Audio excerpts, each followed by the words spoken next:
C'est parti. Vous présentez, vous nous dites quelle est la situation de cette heure-là. Il s'agit de quoi d'abord? Bien sûr, le général de brigade Sako, le commandant du groupement des sapeurs-pompiers militaires.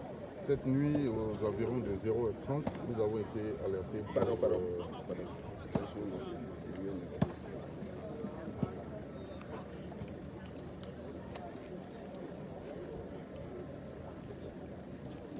C'est parti, oui, Bien sûr, le général de brigade Sako, commandant le groupement des sapeurs-pompiers militaires.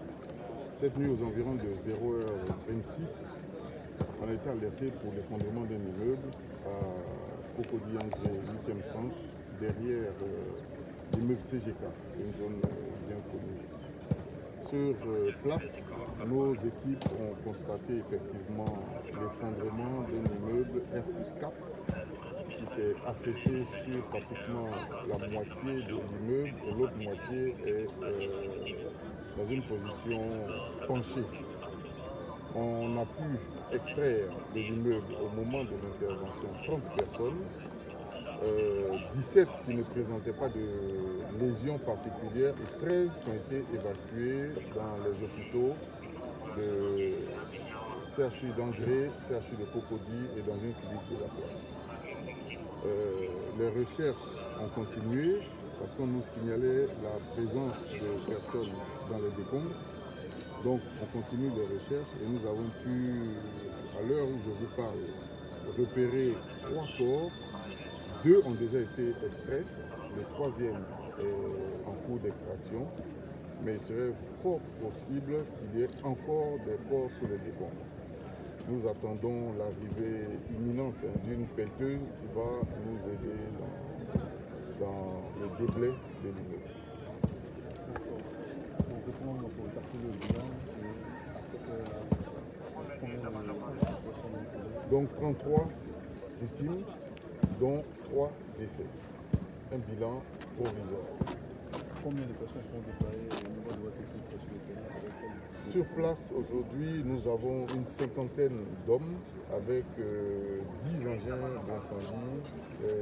Bientôt, nous allons procéder à la relève du personnel parce qu'ils sont là depuis minuit pour pouvoir continuer les recherches et les lumières. Mon général, qu'est-ce qui rend les recherches difficiles? Bon, déjà, c'est l'accès même aux victimes. Donc, le manque de moyens lourds pour déblayer le béton et la ferraille. Donc, c'est essentiellement ça qui rend la mission difficile. On a pu canaliser la population avec l'appui très estimable de la police et de la gendarmerie. Donc, les populations sont vraiment à l'écart. On peut travailler sereinement.